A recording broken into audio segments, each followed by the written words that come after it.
तेजस series जिसमें आप लोग अपने एडवांस लेवल की प्रॉब्लम को प्रैक्टिस कर सकते हैं और एडवांस लेवल की प्रॉब्लम को सीख रहे हैं। ये प्रॉब्लम्स आपको वाकई में हेल्प करेगी आपके एडवांस की तैयारी में। और अभी हम लोग डिस्कस कर रहे हैं कॉनिक सेक्शन की सीरीज, जिसमें आज हमारे पास है कॉनिक सेक्शन का चौथा लेक्चर।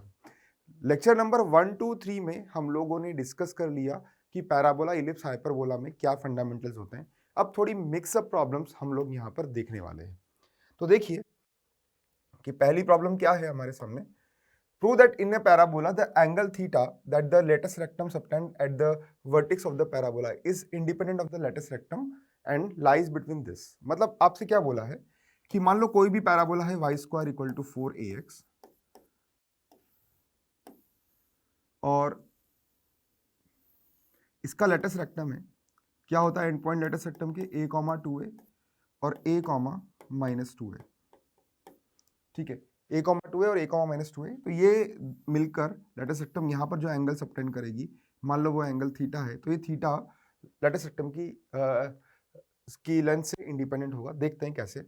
अगर मैं यहाँ देखूं कि ये एंगल थीटा बाई 2 है, तो आप बोल सकते हैं कि ये 0,0 है, तो हम इजीली बोल सकते हैं कि tan थीटा बाई 2 का जो वैल्यू है वो 2a minus 0 upon a minus 0 जो कि 2 आ गया। ठीक है, तो थीटा मतलब tan थीटा, तो tan थीटा का जो वैल्यू आएगा उसको अपन ऑब्जर्व करें, तो tan थीटा का वैल्यू आपका आएगा 2 tan theta by 2 upon 1 minus tan square theta by 2 जो आएगा 4/-3। तो यस इट विल बी -4/3। तो आपको ये बताना है कि जो थीटा है वो 2π/3 से 3π/4 के बीच में होना चाहिए। tan थीटा फिक्स आ रहा है, तो फिक्स आ रहा है तो इंडिपेंडेंट ऑफ लेटेस्ट रेक्टम हो ही गया। और 2π/3 से 3π/4 के बीच में होना चाहिए। उसको कैसे समझाएंगे हम लोग। तो यहाँ पर मैं बोलूँ कि 2 जो है, मतलब अगर tan थीटा 2 है, tan थीटा बाई 2 2 है, तो यहाँ से मैं एक चीज़ क्लियरली बोल सकता हूँ कि जो थीटा बाई 2 है वो आपका π/3 से तो बड़ा होगा और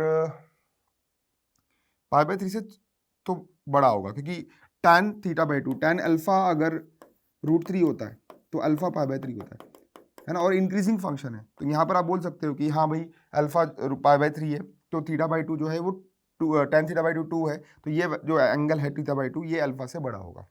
दूसरा आप ये बोल सकते हो कि ये √2 + 1 से छोटा है। मतलब अगर मैं बोलूँ tan बीटा इक्वल टू √2 + 1, तो ये वो एंगल होता है जिसका वैल्यू होता है 3π/8, 67.5 डिग्री। तो √2 + 1 हो गया 2.414, तो ये इससे छोटा होगा, तो 3π/8 से छोटा आ गया। और 2 से मल्टीप्लाई करो दोनों तरफ, तो 2π/3 से 3π/4 के बीच में हमारे पास ये आता हुआ नजर आ रहा है। ठीक है, तो एक बेसिक सवाल है और कुछ इसमें करने की जरूरत नहीं है। अब अगला सवाल क्या है यहाँ पर, find the points of intersection of the curve whose parametric equations are this this and this. तो पैरामेट्रिक इक्वेशंस अगर ये दे रखी है, तो मतलब मैं यहाँ पर बोलूँ कि x-1 जो है वो आपका t² है और y जो है वो 2t है। तो यहाँ से t का वैल्यू आप बोल सकते हैं कि y/2 है, तो ये आप यहाँ पर पुट कर दें, तो x-1 बराबर y/2 का होल स्क्वायर आ गया। अब ये आपका y² इक्वल टू 4x-1 बन गया, y² इक्वल टू 4x-1 बन गया। अब आपको इस कर्वेचर के साथ सॉल्व करना है। ये सेकंड कर्व है, ये पहला कर्व है बच्चों, और ये दूसरा कर्व है। इस दूसरे कर्व के साथ आपको इसे सॉल्व करना है। तो x 2s है और y जो है वो 2/s है। इसके साथ सॉल्व करने के लिए x की वैल्यू 2s यहाँ रख दीजिए और y की वैल्यू 2/s रख दीजिए, कुछ मत कीजिए। मतलब आप यहाँ पर दोनों कर्व को सॉल्व करने वाले हैं, तो s1 s2 को आप सॉल्व कर दीजिए कुछ ऐसे। यहाँ पर y की वैल्यू रखिए 2/s का स्क्वायर, इन दोनों को इक्वल टू 4 2s - 1, और ये 2 स्क्वायर 4 होता है, 4 कैंसिल हो गया, तो यहाँ पर 1/s² इक्वल टू 2s - 1, तो ये आपका 2s³ -s² -1 इक्वल टू 0 हो गया। क्यूबिक इक्वेशन है, क्यूबिक इक्वेशन मिलने के बाद आप ये बोल सकते हो कि जो इसके फैक्टर्स हैं वो आप गेस करो। s इक्वल टू 1 सेटिस्फाई कर रहा है, तो एक फैक्टर s - 1 आ गया। s - 1 इंटू बाकी इसको लॉन्ग डिवीजन करके बाकी फैक्टर निकाल दो, तो वो आएगा 2s² -2s² प्लस s और +1 इक्वल टू 0। तो देख लो कि ये फैक्टर आपके सामने सही आए कि नहीं आए। 2s³, ये 2s³ आ गया, -2s² प्लस s² -s² और प्लस -s प्लस s और -1 सही है। अब आप यहाँ पर और फैक्टर्स कर सकते हो कि नहीं कर सकते, वो इसका डी चेक करने पर पता चलेगा। इसका डी नेगेटिव आ रहा है तो इसका एस जो है वो ए की वैल्यू आ रहा है, रियल वैल्यू एस ए की आ रहा है 1, बाकी जो रूट्स आ रहे हैं वो इमेजिनरी आ रहे हैं। ठीक है, तो एस इक्वल टू 1 अपने पास पॉइंट आ गया, एस इक्वल टू 1 यहाँ पे रख दो, तो जो पॉइंट आएगा, पॉइंट ऑफ इंटरसेक्शन आएगा, use this S equal to 1 in this expression in this curvature, तो एस इक्वल टू 1 रख दो तो पॉइंट आ गया 2,2।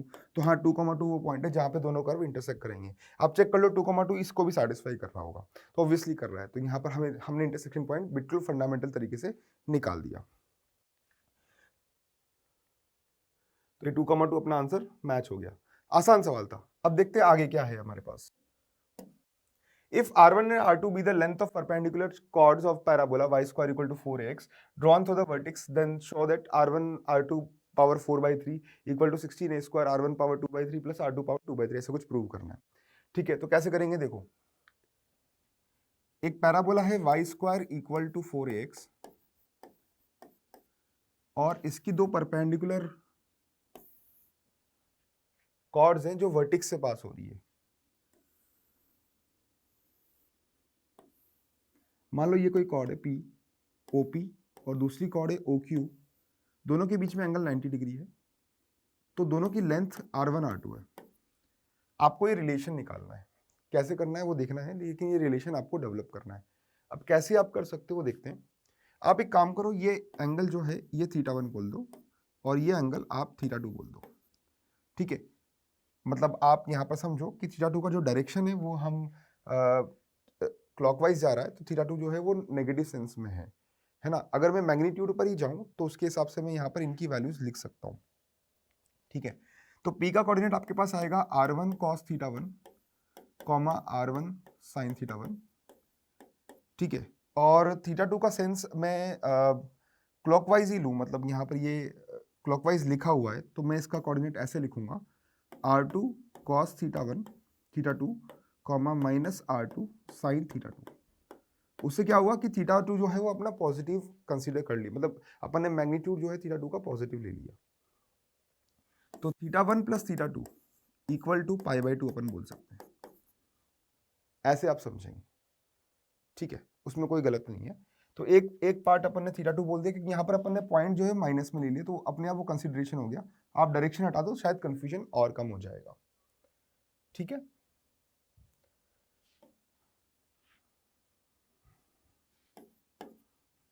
क्लियर है। अब खासियत ये है कि θ1 और θ2 के बीच में जो एंगल है वो π/2 है। ठीक है, अब अपन बोलेंगे कि ये जो पॉइंट है ये पैराबोला के ऊपर लाई कर रहा है, मतलब जो P पॉइंट कोऑर्डिनेट अपन ने लिखा है R1 cos θ1 comma R1 sin θ1, ये y square equal to 4x पे लाई कर रहा है, y square equal to 4ax पे लाई कर रहा है। तो आप बोल सकते हैं कि R1 स्क्वायर साइन स्क्वायर θ1 बराबर 4a R1 cos θ1 यहाँ पर बन के आता है।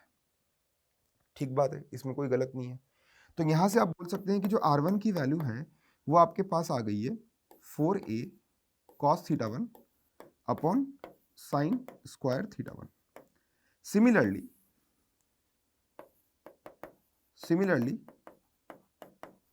जो Q पॉइंट है R2 cos θ2 comma R2 sin θ2, ये भी पैराबोला को सेटिस्फाई करेगा y square equal to 4x को।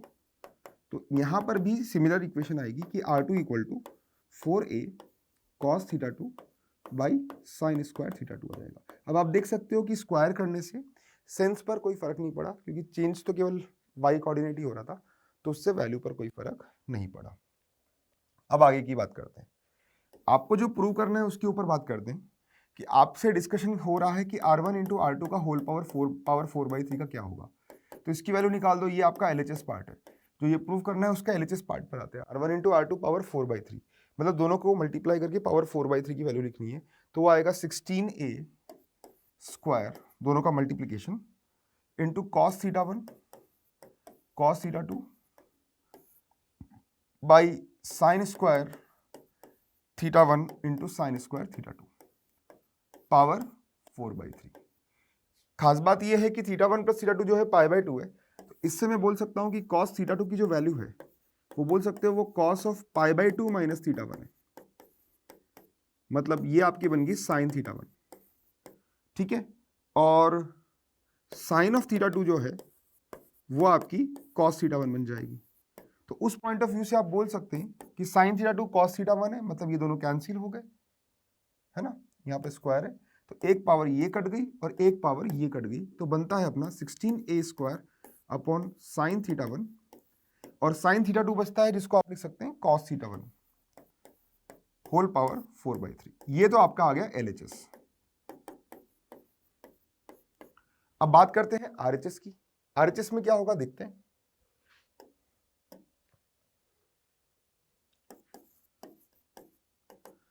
RHS आएगा 16a² R1 power 2/3 plus R2 power 2/3।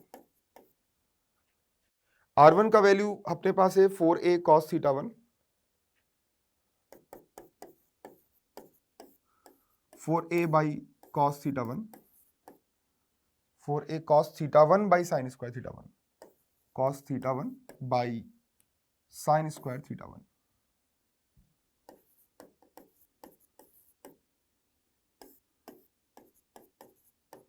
Plus 4a cos theta 2 by sine square theta 2।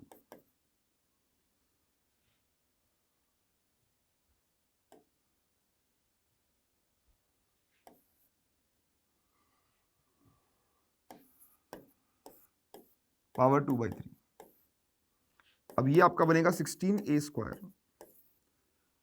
4a power 2/3 into cos theta 1। अब cos theta 2 को आप sign theta 2 अपन पहले discuss कर चुके हैं कि cos theta 2 is equal to sine theta 1 and sine theta 2 is equal to cos theta 1, क्योंकि theta 1 plus theta 2 का वैल्यू π/2 आ रहा है, ये हमने समझ लिया। तो इस हिसाब से अपन यहाँ पर चीज़ों को लिखेंगे, तो सब कुछ थीटा 1 में लिख देते हैं। तो यहाँ बनेगा 4a पावर 2/3 कॉमन आ गया, यहाँ बन रहा है cos theta 1 by sine square theta 1, यहाँ पर पावर 2/3 है, प्लस यहाँ क्या मिलेगा आपका, ये बन जाएगा sign theta 1 upon cos square theta 1 power 2/3। 4a power 2/3 बाहर आ गया, 16a² इंटू 4a पावर 2/3, ठीक है। और यहाँ क्या बन रहा है वो देखो, मल्टीप्लाई करेंगे तो ये मल्टीप्लिकेशन इधर आएगा, तो कॉस स्क्वायर थीटा 1 पावर 4/3 मतलब 2/3 आएगा, तो कॉस थीटा 1 पावर 4/3 आएगा। तो यहाँ एलसीएम लेने के बाद आएगा कॉस स्क्वायर कॉस थीटा 1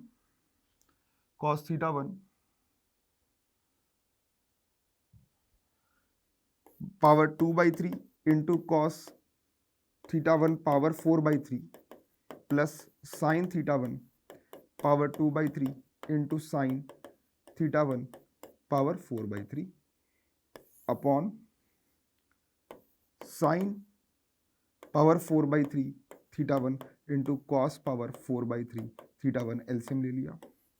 आप देखो ये कितना बन रहा है, आप देख सकते हो 2/3 प्लस 4/3 हो गया 6/3, cos square theta plus sine square theta, तो ये पूरा 1 आ गया। तो ये 16a² 4a power 2/3 upon into 1 upon sine theta 1 cos theta 1 power 4/3 बन रहा है, ठीक है। अब ये जो 16a² है, यहां पर क्या हो रहा है देखो, जो प्रोडक्ट इस तरफ आ रहा था उसको भी समझ लेते हैं। ये 4 पावर 4/3 है और यहां पर ये 4a है, तो आप इसको समझो ये आपका 4a होल स्क्वायर है और ये 4a पावर 2/3 है, 4a पावर 2/3 है, और यहां पर आपका बन रहा है sine theta 1 into cos theta 1 whole power 4/3। देखो सम करो, ये पावर कितना आ गया आपका 8/3 आ गया, तो 4a पावर 8/3 आ गया, ये 4a पावर 8/3 आ गया upon sine theta 1 cos theta 1 power 4/3, और 4a पावर 8/3 क्या होता है 16a² पावर 4/3 होगा, क्योंकि इसका स्क्वायर कर दिया, और नीचे sign theta 1 cos theta 1 power 4/3 आ रहा है, जो कि आपका LHS के बराबर था, जो अभी थोड़ी देर पहले प्रूव किया था। तो इस तरह से अपन इसको प्रूव कर सकते हैं, ठीक है। तो शांति से ये प्रूव हो गया, लेकिन वही है, पेशेंस वाली कहानी है कि आपको शांति से कैलकुलेशन करनी है। पहले तो अप्रोच वाली बात है, अप्रोच कैसे करना है, उसके बाद आपको यहाँ पर आकर कैलकुलेशन तक पहुंचना है। ठीक है, इसको दूसरे तरीके से भी कर सकते हैं। यहाँ पर फंडे आप याद रखिए, और क्या फंडे हो सकते हैं, यहाँ पर कोई पॉइंट आप ले लें P, इसका पॉइंट ले लें 8t1 स्क्वायर 2a t1, ये पॉइंट ले लें 8t2 स्क्वायर 2a t2। अब आपको ये प्रूव करना है कि ये डिस्टेंस r1 है और ये डिस्टेंस r2 है, दोनों के बीच में एंगल 90 डिग्री है, तो इसकी जो स्लोप आएगी वो 2/t1 आएगी और इसकी जो स्लोप है वो 2/t2 आएगी। कैसे आएगी बता देता हूँ, ये 0,0 लाइन है तो इसकी स्लोप आप निकाल सकते हो, 2a t1 minus 0 upon at square minus 0, तो बताओ 2/t1 आई कि नहीं आई। सिमिलरली ये 2/t2 आ गई, तो आप ये बोल सकते हो कि 2/t1 into 2/t2 equal to -1 है, तो यहाँ t1 t2 बराबर -4 हो गया। तो ये एक प्यारा रिजल्ट है, याद रखना है, एक प्यारा रिजल्ट है, याद रखना है। उसके बाद r1 जो है वो डिस्टेंस है इसकी यहाँ से, तो r1 की वैल्यू आप लिख सकते हो, r1 स्क्वायर लिख दो आराम से। r1 स्क्वायर की वैल्यू कितनी आ रही है जरा देखो, आप मल्टीप्लाई करके देख लो, ये आएगी 8t1 स्क्वायर का स्क्वायर प्लस 2a t1 का स्क्वायर। तो सॉल्व करने पर क्या मिल रहा है, a स्क्वायर बाहर आ गया और अंदर क्या बच रहा है, t1 पावर 4 प्लस t1 का स्क्वायर, 4t1 का स्क्वायर। तो ये अपने पास रिजल्ट आ गया r1 के स्क्वायर की वैल्यू। अब r1 के r2 के स्क्वायर की वैल्यू क्या आ जाएगी, a square t2 power 4 plus 4 t2 square. अब आप करो क्या, t2 की वैल्यू t1 की फॉर्म में लिख दो, तो ये t2 की वैल्यू -4/t1 यहाँ लिख दो, आप कंफर्ट फील करोगे। t2 पावर 4, तो t2 की वैल्यू क्या लिखेंगे, -4/t1, यहाँ से बोलो t2 की वैल्यू क्या लिखेंगे, t2 इक्वल टू -4/t1, तो ये यूज करेंगे तो क्या बन जाएगा 16/t1 स्क्वायर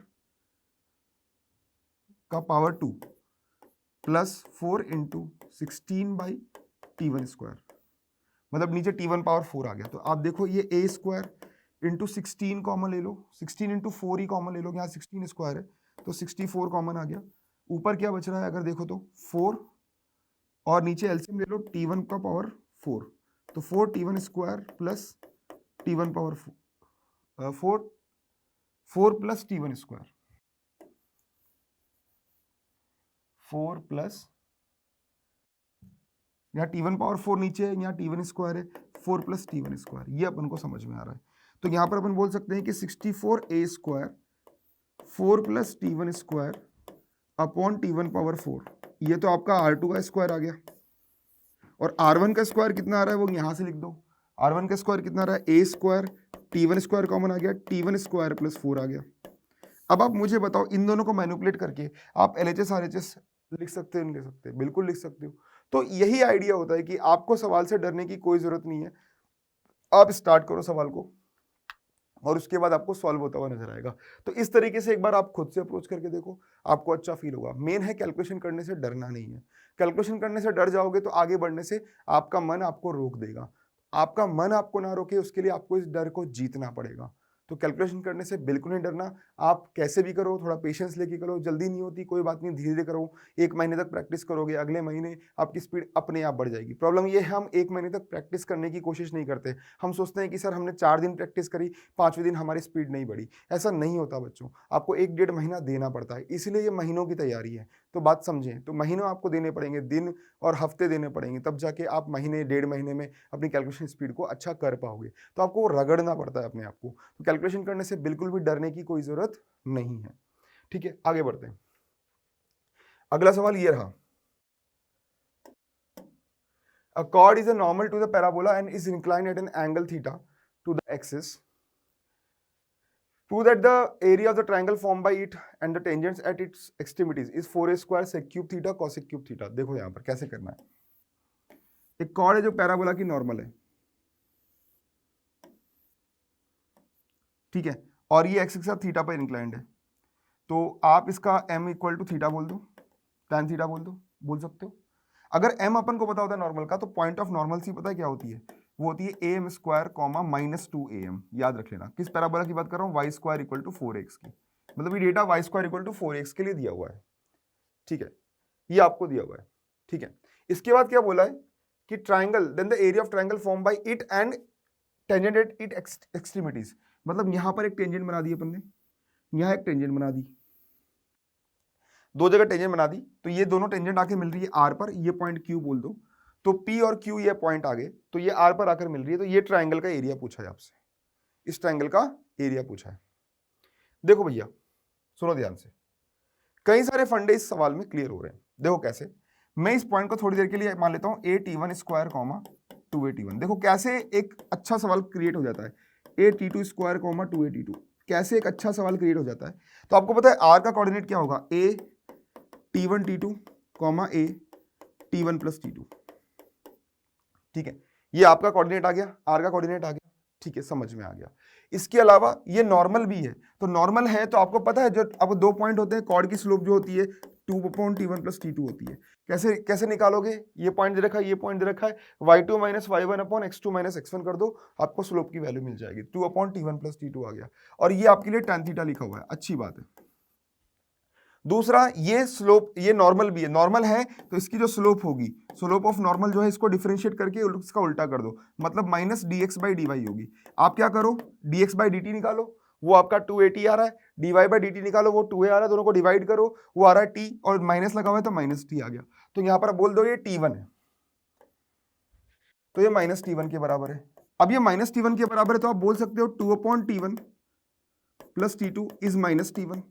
तो यहां बोल दो कि t2 बराबर माइनस t1 माइनस 2/t1, ये आ गया। अच्छी बात है, कोई दिक्कत नहीं है।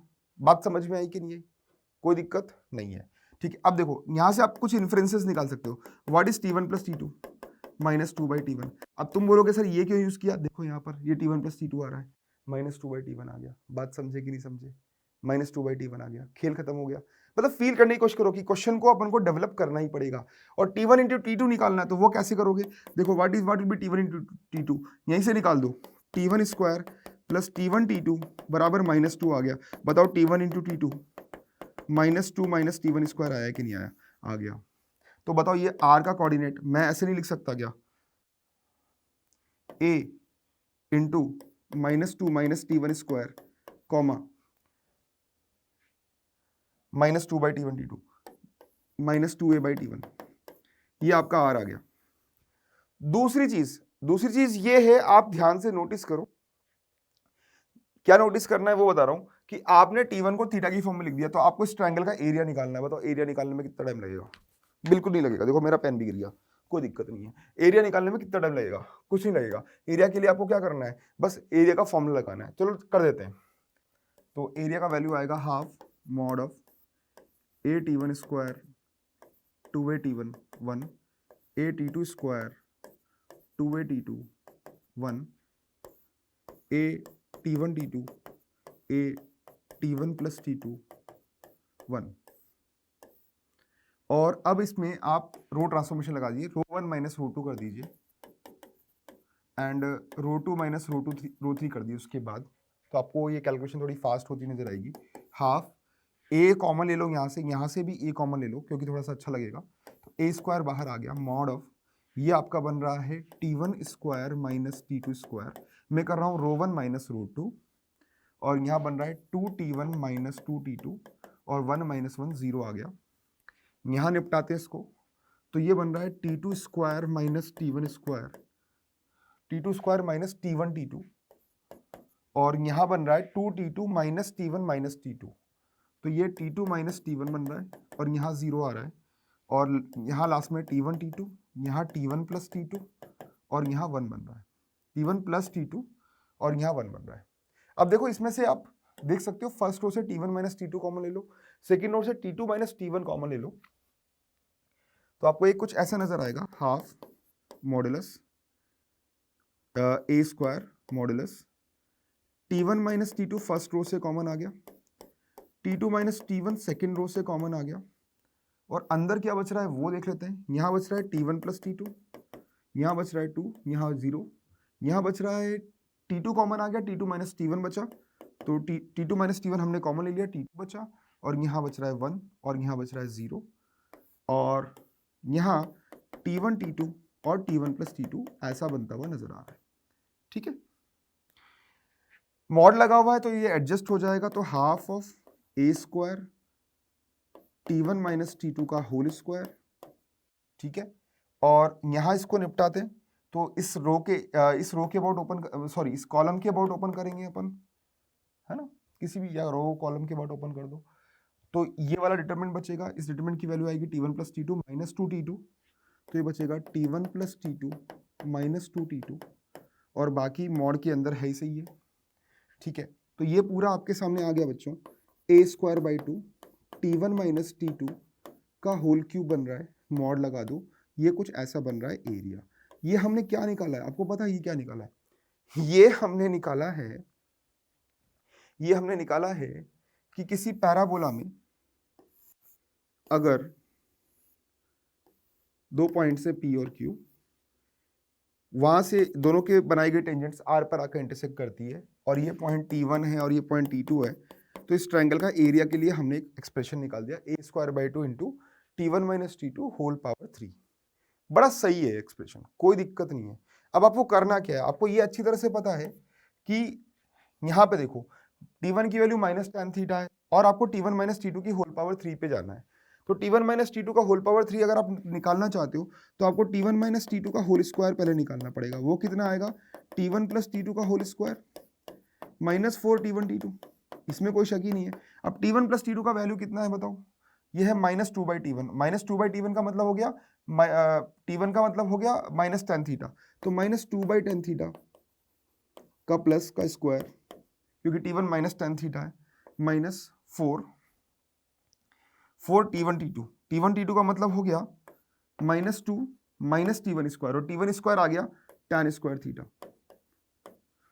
बात समझ में आई? तो ये tan स्क्वायर थीटा आपके सामने आ गया। तो थोड़ा इसी को मैनिपुलेट करने की बारी आ गई अपने पास। ठीक है, चलो करते हैं। ये आ गया 4 tan square theta, 4 cot square theta, ठीक है, प्लस 8, अच्छी बात है, और प्लस 4 tan स्क्वायर थीटा। देखो कितना कंफर्टेबली हो रहा है। और आप ये सोचो ये कि क्या है, ये क्या चीज है, ये आपका 2 tan theta plus 2 cot theta का होल स्क्वायर है। वाओ, तो T1 माइनस T2 का whole square 2 tan theta plus 2 cot theta का होल स्क्वायर आ गया। ये एक नई चीज आ गई हमारे सामने, ये नई चीज आ गई हमारे सामने, तो इसको यूज करो आप इधर। ठीक है, तो यहां बोल सकते हो कि ये a स्क्वायर बाई 2 और ये आपका mod of 2 tan theta plus 2 cot theta का अंडर रूट है और पावर क्यूब है। ये कुछ ऐसा बन रहा है, समझ में आ गई ना मेरी बात? अंडर रूट नहीं बोलेंगे, अंडर रूट तो हटा दिया ना, इसका स्क्वायर जो है उसकी वैल्यू होती है, और ये पावर क्यूब है। अब इसको देख लो, पावर 3 हमारे सामने आ गया, कॉट थीटा। क्लियर है? प्रूव क्या करना है, 4a स्क्वायर से cube theta cos cube theta, ऐसा कुछ प्रूव करना है। तो कैसे करेंगे, साइन बाई कॉस में कन्वर्ट कर लो, आंसर आ गया। देखो क्या बनता है, टू क्यूब बाहर आ गया, 2 क्यूब बाहर आ गया, तो a square by 2 into 2 cube, और ये mod of sine theta by cos theta plus cos theta by sine theta बन रहा है।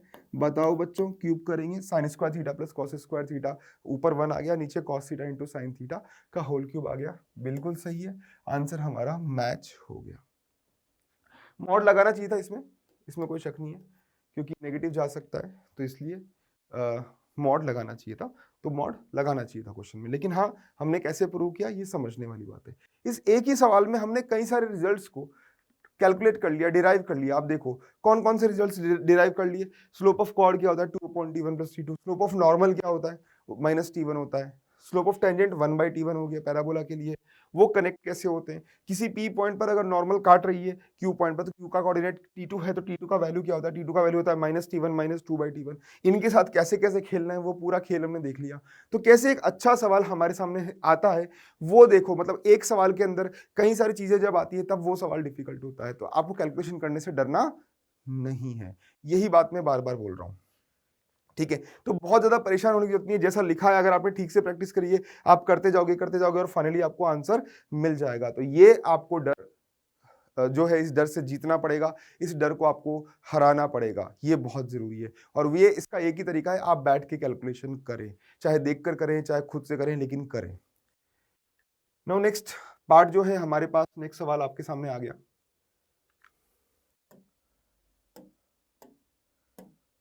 ये बड़ा खूबसूरत सवाल है ना? देखो कैसे करेंगे इस सवाल को। देखो ये सवाल है, इसमें क्या लिखा हुआ है, एक पैराबोला है जो ए और बी से पास हो रहा है, जो कि डायमीटर है एंड डायमीटर के एंड्स है एक सर्कल के जिसकी रेडियस ए है, और जिस उस पैराबोला की जो डायरेक्ट्रिक्स है वो टेंजेंट टू कॉन्सेंट्रिक सर्कल है जिसका बी है, और द एक्सिस जो है वो ए बी है और परपेंडिकुलर डायमीटर है। मैं समझाता हूं, जो कोऑर्डिनेट एक्सिस है ना वो ए बी है, मतलब इसका मतलब ये हुआ कि एक सर्कल है जिसका डायमीटर ए बी है ना, जिसका डायमीटर ए बी है और उसकी रेडियस ए है, ठीक है।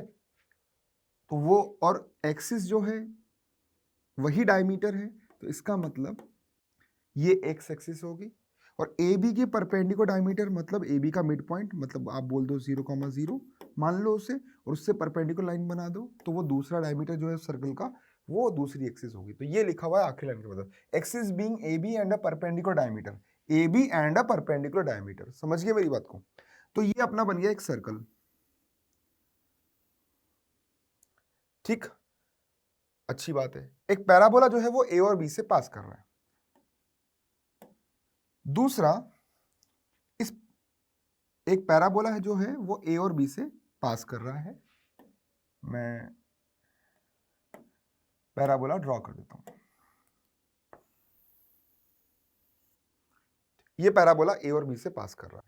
थोड़ा पैराबोला क्या है कि मैंने होपिंग डाउनवर्ड बनाया, तो मैं इसको थोड़ा टिल्ट कर देता हूं कि पैराबोला जो है वो ए और बी से पास कर रहा है, ऐसा समझ लो आप, ठीक है। उसके बाद इस पैराबोला का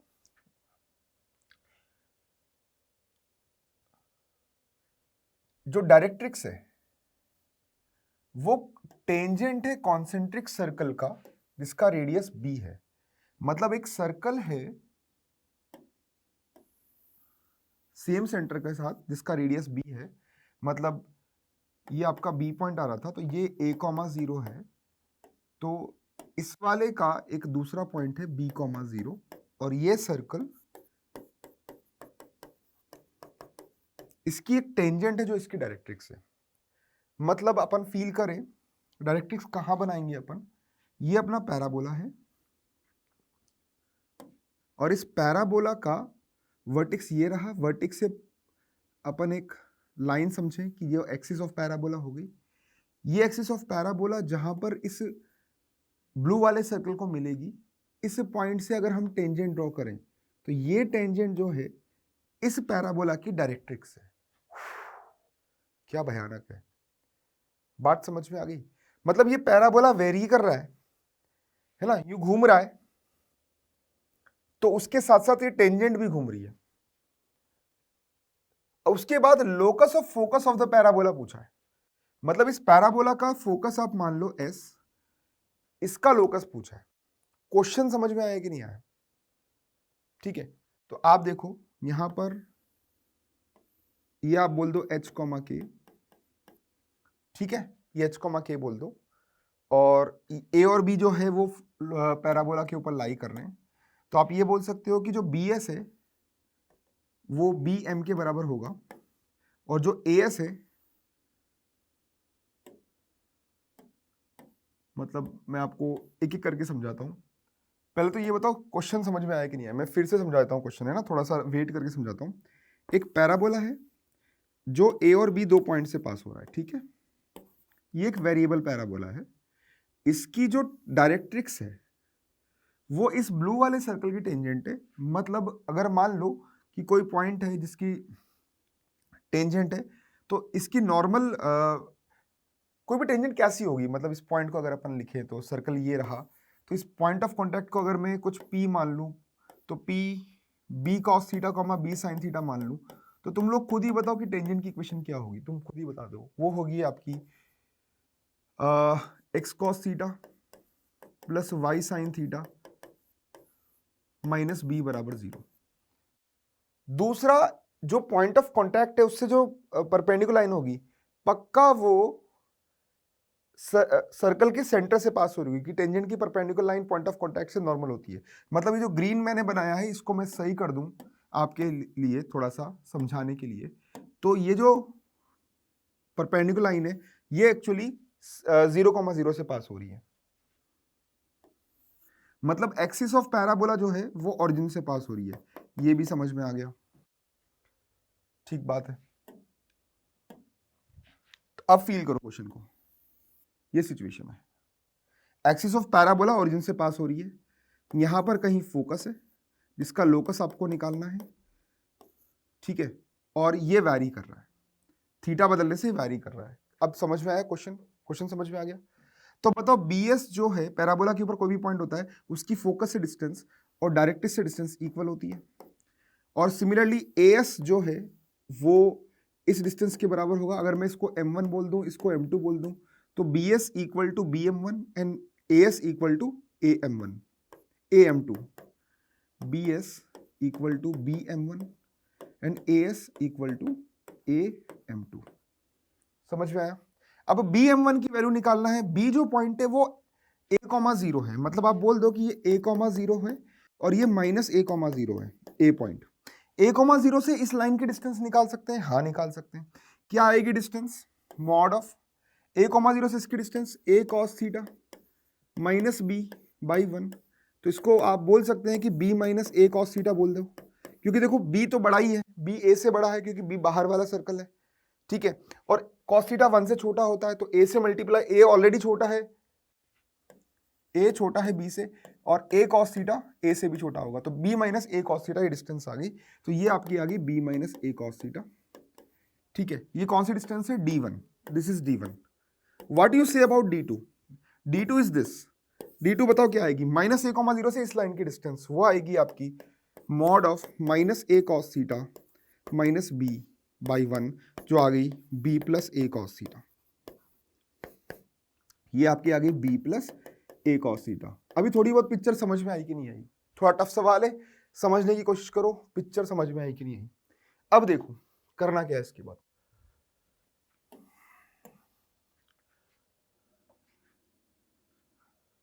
यहां आपने ये डिक्लेयर किया कि BS की जो वैल्यू आ रही है वो B minus A cos theta है, और AS की जो वैल्यू आ रही है वो B plus A cos theta है। बताओ तुम ध्यान से, AS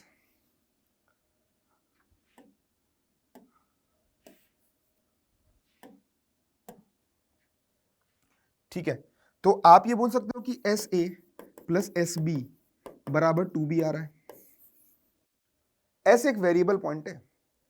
याद करो इलिप्स के बारे में कि PA प्लस PB अगर 2A आता है तो एक इलिप्स बनता है जिसका मेजर एक्सिस 2A होता है और सेमी मेजर एक्सिस A होता है, और P पॉइंट इस इलिप्स पे लाई करता है। P पॉइंट इस इलिप्स पे लाई करता है इस सिचुएशन में, और A और B जो हैं वो उस इलिप्स के फोकस होते हैं। A और B जो है वो उस इलिप्स के फोकस होते हैं। तो यहां पर बताओ S वेरिएबल है, A और B आपके फोकस हुए कि नहीं हुए? और फोकस के बीच में जो डिस्टेंस होती है वो 2A ही होती है, ठीक है। तो ये सिचुएशन आपको समझ में आ रही है कुछ, कि A एक पॉइंट है -A,0, B एक पॉइंट है A,0, और S ऐसे वेरी कर रहा है कि S की A से डिस्टेंस और B से डिस्टेंस का सम जो है वो 2B आ रहा है। तो बताओ S का लोकस क्या होगा? बिल्कुल आपको पता है इलिप्स होगा, हॉरिजॉन्टल है, इलिप्स होगा। x² यहाँ पर डिस्टेंस जो है A,0 है, और 2B आ रहा है, डिस्टेंस A,0 आएगा, और ये जो डिस्टेंस है ये 2AE के बराबर होता है। तो AE का वैल्यू 2B के बराबर आ गया, 2AE का वैल्यू 2B के बराबर आ गया, मेजर एक्सिस के बराबर 2AE का वैल्यू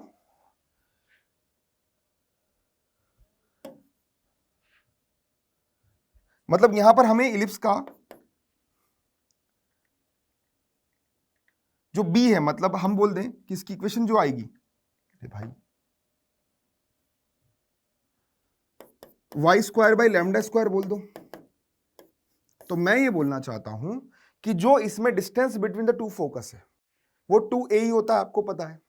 AE मतलब यहां पर जो मेजर एक्सिस की लेंथ है वो B है ना, कंफ्यूज मत होइए, 2BE आएगी, क्योंकि मेजर एक्सिस जो है वो B है, यहां पर 2B है, ठीक है।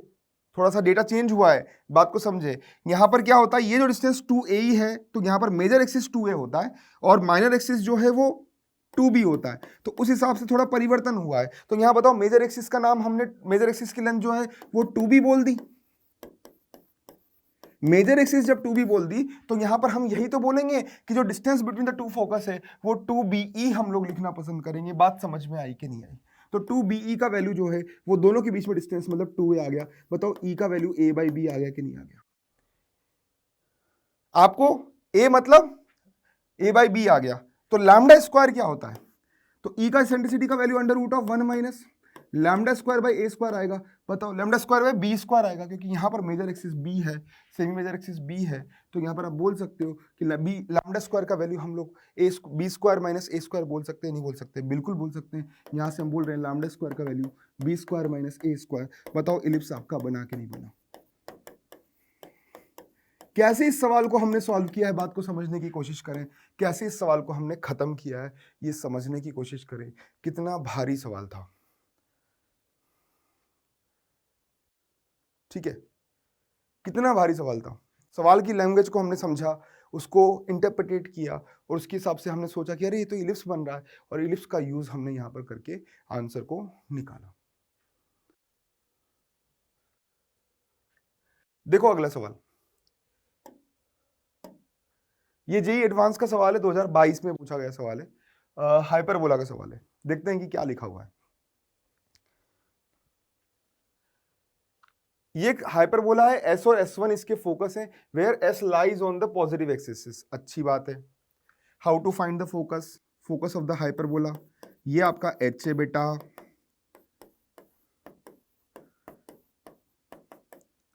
है ना। फोकस का वैल्यू कैसे निकालेंगे अपन?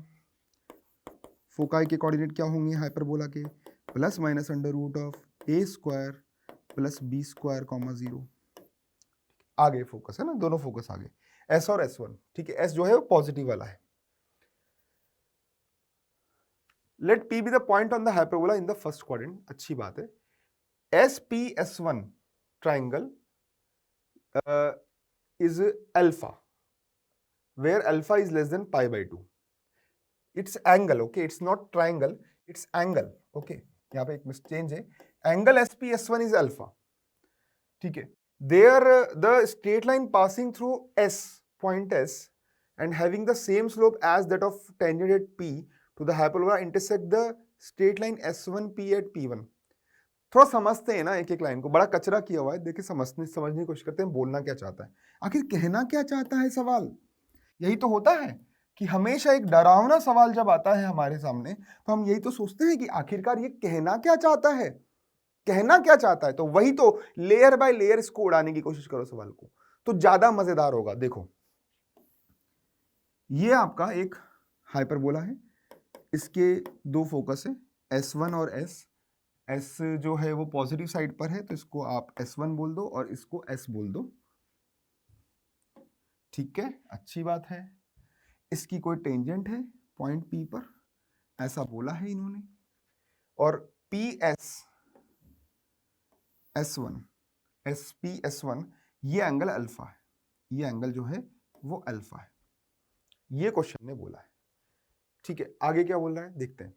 Straight line passing through the point S having the slope same slope as that of tangent at P to the hyperbola। S से एक स्लोप, X से एक पॉइंट लाइन निकालनी है ऐसी, ठीक है, जो इस टेंजेंट के पैरेलल है, ठीक है। इंटरसेक्ट द लाइन S1P, मतलब इस S1P को हमने बढ़ाया आगे, ये पॉइंट P1 आ गया, ये P1 आ गया, ठीक है। Let D be the distance of P from the straight line, यहां D नहीं है डेल्टा है। Let delta be the distance of P from the straight line, distance of P from the straight line SP1। Delta be the distance of P, okay, this distance is delta, अच्छी बात है, and beta is S1P, this length is beta, अच्छी बात है। Greatest integer less than और equal to beta delta by 9 sine alpha by 2, कुछ पूछा है। देखो कुछ चीजें मैं क्लियर कर दूं। आपको यह पता है कि जो टेंजेंट है वो यहां पर एक रिफ्लेक्शन प्रॉपर्टी अप्लाई हो रही है। रिफ्लेक्शन प्रॉपर्टी क्या होती है? टेंजेंट जो है S1P और PS को एंगल बाइसेक्ट करेगी, मतलब अल्फा बाई 2 का जो जिक्र हो रहा है ना बच्चों, वो यहां पर ये आपका अल्फा बाई 2 है और ये अल्फा बाई 2 है। तो ये कुछ समझ में आ रहा है कि हाँ भाई ये अल्फा बाई 2 है। क्लियर? अब साइन अल्फा बाई 2 के लिए मुझे एक ट्राइंगल सोचना पड़ेगा, उस ट्राइंगल को फील करते हैं। साइन अल्फा बाई 2 के राइट एंगल ट्राइंगल फील करो। ये देखो ये कुछ ऐसा बन रहा है। ओके, मान लो ये डिस्टेंस m1 है, ये पॉइंट m1 है, तो SM1 साइन अल्फा बाई 2 से रिलेट करो तो यहां पर समझ में आ रहा है कि sine alpha by 2 is equal to S1M1 by beta है। तो यहां पर बीटा साइन अल्फा बाई 2 का value, this length is actually beta sine alpha by 2। Okay, खेल समझ में आया? तो बीटा साइन अल्फा बाई 2 गया। डेल्टा की बात करते हैं। डेल्टा जो है ये डिस्टेंस है, तो ये परपेंडिकुलर, यहां पर भी परपेंडिकुलर है। इसका मतलब मैं आपको साफ डायग्राम में बनाता हूं, फील करना सवाल को।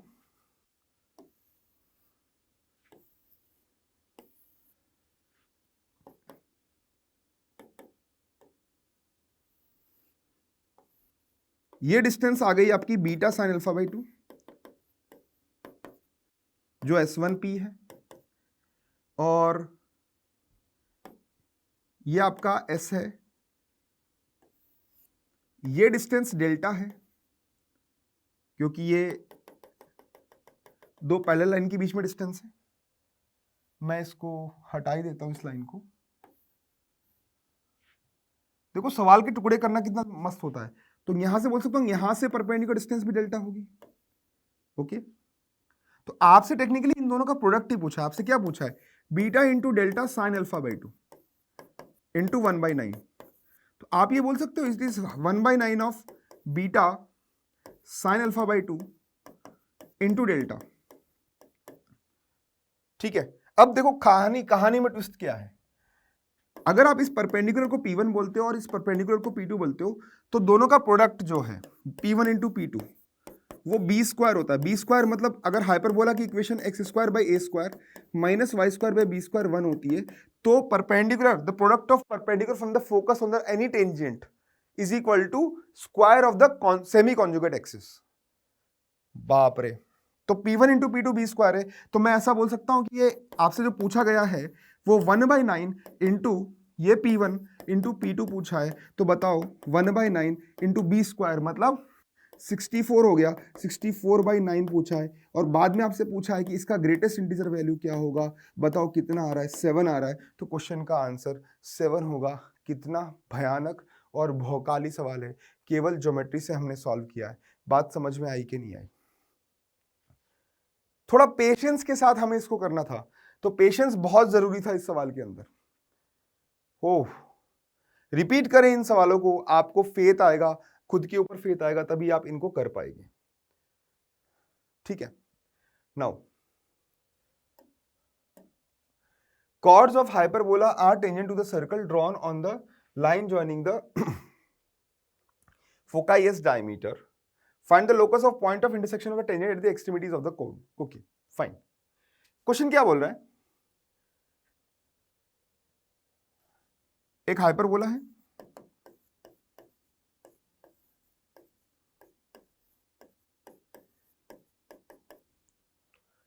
ठीक है, are tangent to the circle drawn on the line joining the foci as diameter. देखो फोकस के डायमीटर मतलब फोकस के एंड पॉइंट्स क्या हो गए? फोकाई के एंड पॉइंट अपने हो गए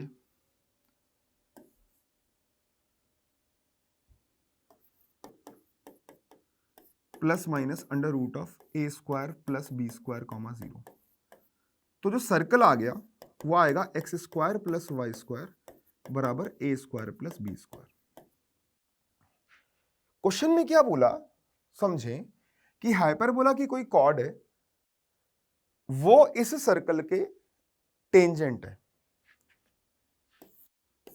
ये हाइपरबोला है, फोकाई एस डायमीटर ये हो गया, इसकी कोई कॉर्ड है जो इस सर्कल की टेंजेंट है।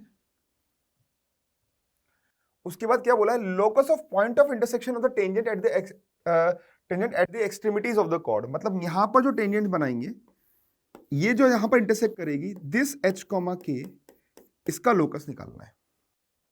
बताओ क्वेश्चन समझ में आया कि नहीं आया? इसका लोकस निकालना है, ठीक है, अच्छी बात है। इसको उल्टा सोचते हैं, क्या ऐसा बोल सकता हूं कि ये जो कॉर्ड है, ये इस h, k की इस हाइपरबोला की कॉर्ड ऑफ कॉन्टैक्ट है।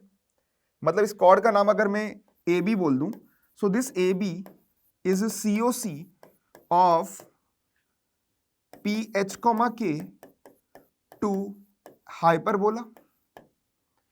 तो what will be the equation of AB? T बराबर 0। तो यहां पर AB का वैल्यू आ गया HX by A square minus KY by B square equal to 1 आ गया। सही है। अब आगे क्या बोला है कि ये जो लाइन है ये इस सर्कल की टेंजेंट है, मतलब ये इस सर्कल को टच कर रही है, मतलब सर्कल के सेंटर से इसकी distance a square plus B square होगी। मतलब सवाल में बस थोड़ा सा लैंग्वेज की बात थी, बाकी कुछ है नहीं। तो आप सर्कल के सेंटर से इसकी डिस्टेंस निकालो, 0,0 से डिस्टेंस निकालो, वो आएगी आपकी 1/√ऑफ h square by a power 4 plus k square by b power 4 equal to radius का वैल्यू √ऑफ a square plus b square. और ये आंसर आपके सामने आ गया। h को और k को आप x और y से रिप्लेस कर दो, मेरे अकॉर्डिंग तो ये आंसर आपके सामने आ गया। सवाल में बस शुरुआती ट्विस्ट था, बाकी और कुछ इसमें था नहीं, स्क्वायर कर दो और क्वेश्चन खत्म हो गया। मैं मानता हूं कि आसान सवाल है, लेकिन डरा देता है। बच्चों को कॉनिक से डर क्यों लगता है? क्योंकि वो यहां तक सोचने की कोशिश नहीं करते। बच्चों को कॉनिक से डर क्यों लगता है? क्योंकि वो यहां तक सोचने की कोशिश नहीं करते, वो बस इस लैंग्वेज को देखकर कंफ्यूज हो जाते हैं। बस ये कंफ्यूजन ही तुम्हारा डर है। बच्चों डरो मत, कोई बात नहीं, सवाल के सॉल्यूशन देख देख कर अपने ब्रेन को डेवलप करो। उसके बाद आप मेमोराइज करने की कोशिश करो। अच्छा, इस सिचुएशन में कॉर्ड ऑफ कॉन्टैक्ट सोचनी है, ये दिमाग में सेट करने की कोशिश करोगे तो आपको वाकई में फेमिलियरिटी महसूस होगी, दोस्ती महसूस होगी। तो कॉनिक के डर को हटाना बड़ा जरूरी है। तो डर ही आपको नीचे गिराता है, सच्चाई ये है। तो डर से जीतना जरूरी है। चलो शुरुआत करते हैं अगले सवाल से।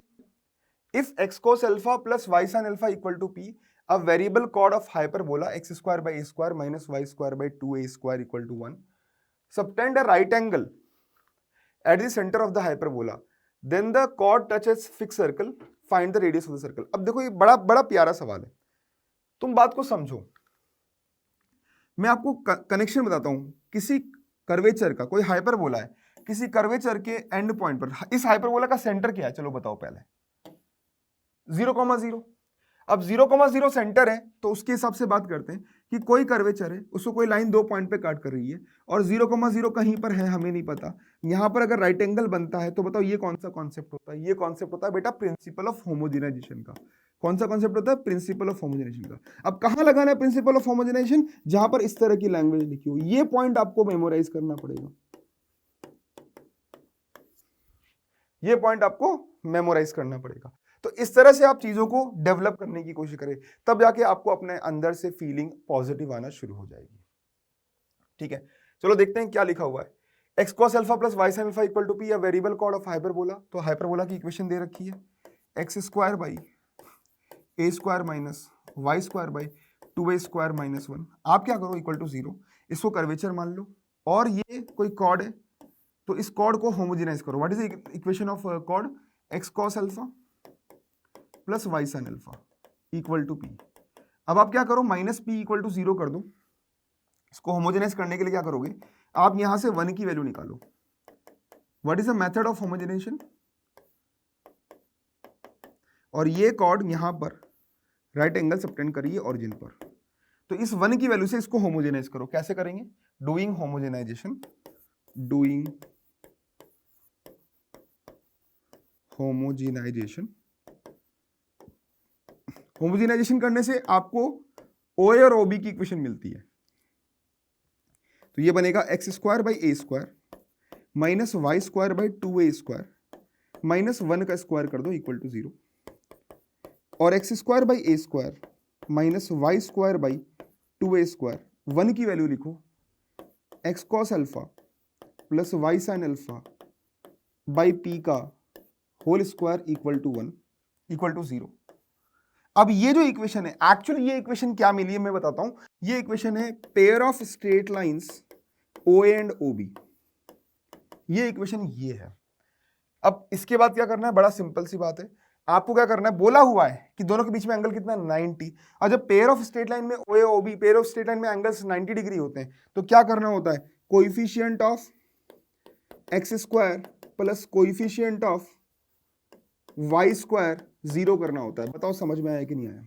जब पेयर ऑफ स्ट्रेट लाइन के बीच में एंगल 90 डिग्री होता है तो coefficient of x square plus coefficient of Y square 0 करना होता है। तो मैं आपको फिर से समराइज करता हूं कि करना क्या है। जब भी ऐसा फोटो देखो, मतलब कोई लाइन किसी कर्वेचर को कट कर रही है, जब भी ऐसा फोटो देखो कोई लाइन किसी कर्वेचर को कट कर रही है और वो जहां पर कट कर रही है वो दोनों पॉइंट अगर किसी ओरिजिन पर 90 डिग्री सबटेंड कर रहे हैं या इस तरह से कुछ सिचुएशन बन रही है, तो आप इस फोटो को देखकर लगाएंगे क्या, प्रिंसिपल ऑफ होमोजेनाइजेशन। और होमोजेनेशन में अगर 90 डिग्री लिखा हुआ है तो उसके बाद आप क्या करेंगे, होमोजेनाइज करने के बाद, मतलब इस लाइन से 1 की वैल्यू निकालने के बाद इस कर्वेचर में पुट करेंगे, सबकी डिग्री 2 करेंगे, उसके बाद आप क्या करेंगे, coefficient of x square plus coefficient of Y square equal to 0 कर देंगे। उसके बाद आपके पास कुछ रिजल्ट्स आएंगे, उसको यूज करके क्वेश्चन सॉल्व होगा। चलो करते हैं। यहां पर कोएफिशिएंट ऑफ एक्स स्क्वायर क्या होगा, दिख रहा है 1/a स्क्वायर, 1/a स्क्वायर। मैं अलग अलग लिख रहा ना, यहां देखो x cos square alpha by p square, तो minus cos square alpha by p square, फिर आएगा माइनस 1/2 स्क्वायर, ओके, फिर आएगा minus sine square alpha by p square, ये वाई स्क्वायर का कोएफिशिएंट है, इक्वल टू 0 कर दो, और कुछ है ही नहीं। बताओ क्या आ रहा है, minus plus 1/2a square equal to 1/p square. बताओ p का वैल्यू 2 है, √2a आ गया कि नहीं आ गया, आ गया। अब इसके बाद पता क्या पूछा है, मतलब p का वैल्यू √2a आ गया, मतलब इस लाइन की वैल्यू, इस लाइन की इक्वेशन क्या आ गई, x cos alpha plus y sin alpha equal to √2a। अब पता है क्या है, क्या प्रूव करना है कि ये जो कॉर्ड्स हैं वो एक फिक्स सर्कल को टच करेगी। कैसे कैसे टच करेगी, बिल्कुल साफ दिख रहा है। ये एक ऐसे सर्कल की कॉर्ड है जिसका रेडियस √2a है, इसकी कॉर्ड है ये। मतलब 0,0 से इस कॉर्ड की डिस्टेंस हमेशा √2a आएगी। 0,0 से इसकी डिस्टेंस निकालो, इस कॉर्ड की डिस्टेंस निकालो, वो √2a आने वाली है। मतलब ये वो लाइंस हैं जिसका, जो एक सर्कल के टेंजेंट होती हैं, जिसका रेडियस √2a है। आपको पता होगा ना, ये नॉर्मल फॉर्म है। नॉर्मल फॉर्म में क्या होता है, X cos alpha plus Y sine alpha, ये एंगल अल्फा होता है, ये पी होता है, तो डिस्टेंस पी के बराबर होती है। तो पी जो है वो √2a आ गई। तो हमने बता दिया कि जो ये सारे लाइंस हमेशा एक सर्कल को टच करेगी जिसकी रेडियस √2a होगी। तो आपसे वो रेडियस पूछी थी क्वेश्चन में। अब आप बोलोगे सर ये तो सब्जेक्टिव सवाल हो गया। सब्जेक्टिव कैसे हो गया, मान लो एक ही वैल्यू दे दी, डेटा दे दिया आपको, है ना, तो आपको क्या करना होगा, ऑप्शन टिक करना होगा। मान लो एक ही वैल्यू √3 दे दी तो √6 आंसर हो जाएगा। एक ही वैल्यू 8 दे दी या एक ही वैल्यू √2 दे दी तो 2 आंसर हो जाएगा। तो आपको इस तरह इंटीजर टाइप सवाल आपके पास बन के आ सकते हैं। तो इसका आंसर होगा √2a। बात समझ में आ गई, बात समझ में आ गई। तो हाँ, सवालों से डरना नहीं है, सवालों से जीतना जरूरी है, और डर ही आपको हरा देता है। तो इस हार से आपको बचना है, ठीक है। चलो आगे बढ़ते हैं। Tangent a tangent is drawn at any fixed point P on the ellipse x square by 16 plus y square by 9 equal to 1, and if chord of contact of the ellipse, ये ellipse बदल गया अब, okay, with respect to any point on this tangent passes through a fixed point, then prove that the line joining the fixed point P never subtend a right angle at the origin। पता नहीं क्या क्या लिखा हुआ है यार, थोड़ा video को पॉज करो, उसके बाद इस क्वेश्चन को अटेम्प्ट करने की कोशिश करो। देखो क्या करना है, मैं समझाता हूं। किसी फिक्स पॉइंट, कोई पॉइंट ही फिक्स हो गया, मतलब है ना, पी पॉइंट कोई फिक्स है, and if a chord of contact of the ellipse with respect to any point on this tangent. आपने एक पॉइंट फिक्स कर लिया, सपोज कोई पॉइंट फिक्स है, मतलब पी का कोऑर्डिनेट बोल दिया अपन ने 4 cos alpha, 3 sin alpha. Here alpha is fixed, alpha fix है, ठीक है। अब इस पर कोई टेंजेंट बनाई गई है इस कर्वेचर पे, तो मतलब रिक्वायर्ड टेंजेंट क्या हो जाएगी, x/4 cos alpha plus y/3 sin alpha equal to 1। ठीक है, अब इसके बाद chord of contact with respect to any point on this tangent, मतलब एक दूसरा इलिप्स है, ये तो टेंजेंट पहले इलिप्स पे बनाई गई, अब एक दूसरा इलिप्स है, इस टेंजेंट से कि किसी पॉइंट, इस टेंजेंट का कोई रैंडम पॉइंट लिया सपोज Q, और इसकी कॉर्ड ऑफ कॉन्टैक्ट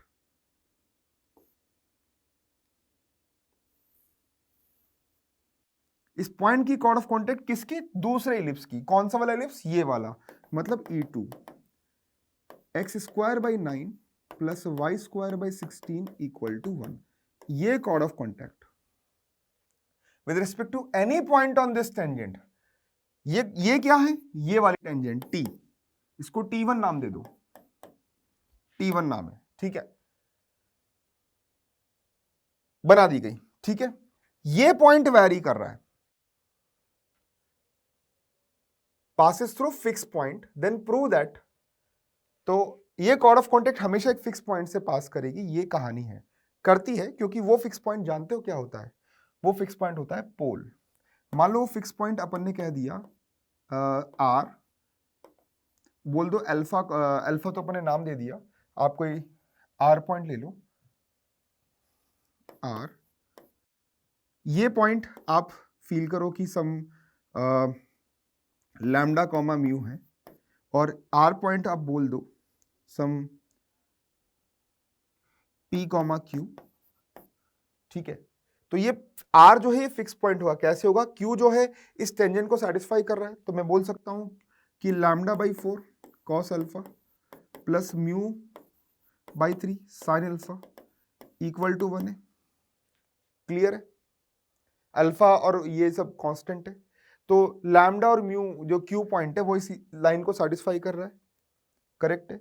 और इस ये लैम्डा और म्यू, ये व्हाइट लाइन जो है, ये व्हाइट लाइन इस इलिप्स की COC है इस पॉइंट के लिए, तो मैं बोल सकता हूं x λ/9 plus y μ/16 equal to 1, ऐसा आएगा। और ये यहां पर बोल सकते हैं कि लैम्डा और म्यू के लिए x, लैम्डा और म्यू वैरी करते जाएंगे, लैम्डा और म्यू वैरी करते जाएंगे, और ये जो कॉर्ड ऑफ कॉन्टैक्ट है, ये जो लाइन है, ये व्हाइट लाइन, ये इसको P, Q सेटिस्फाई कर रहा है, तो P λ/9 plus Q μ/16 equal to 1 है। तो मैं लैम्डा और म्यू को वैरी कराऊं, लैम्डा और म्यू के बदलने से ये दोनों लाइंस, दोनों रिलेशन सेम आने चाहिए, तो वो सेम आने की वजह से मैं यहाँ पर कंपैरिजन करूंगा, कैसे, रेशियो लेकर, कि cos α/4 upon P/9 equal to sin α/3 upon Q/16 equal to 1 होना चाहिए। तो यहां से आप P का कोऑर्डिनेट बोल सकते हो, P, Q की वैल्यूज बोल सकते हो, वो वैल्यूज आपके पास आ जाएगी। देखो कैसी आएगी, P/9 मतलब 9/4 cos alpha comma 16/3 sin alpha. What are alpha, what alpha is a constant, तो P और Q भी कांस्टेंट। क्लियर, तो PQ फिक्स पॉइंट आ गया, प्रूव कर दिया मैंने, बिल्कुल प्रूव कर दिया। Actually this is the concept of pole and polar, pole and polar सवाल में मेंशन नहीं होता, बस ये इस तरह से खेलना होता है। तो ये तो प्रूव करना है कि line joining the fix point two the point P never subtend a right angle at the origin. मतलब ये जो फिक्स पॉइंट आया और ये पॉइंट P है, मतलब ये इस पॉइंट का नाम क्या है, R, तो P और R मिलकर कभी भी ओरिजिन पर राइट एंगल नहीं बनाएंगे। कॉन्सेप्ट ये है, मतलब मैं यहां पर ये बोलूंगा कि P पॉइंट कितना निकाला अपन ने, 4 cos alpha comma 3 sin alpha, और R पॉइंट कितना निकाल दिया अपन ने, 9/4 cos alpha comma 16/3 sin alpha, और ये दोनों पॉइंट मिलकर ओरिजिन पर कभी भी राइट एंगल नहीं बनाएंगे, ये चेक करना है। तो मैं चेक करता हूं कि इसकी स्लोप इनटू इसकी स्लोप का प्रोडक्ट कभी -1 नहीं होगा, ये प्रूव करना है। उल्टा समझ लो, तो बताओ इसकी स्लोप M1 कितनी आ गई, 3/4 tan अल्फा, और M2 कितनी आ गई बता दो, 16/3 9/4 tan अल्फा।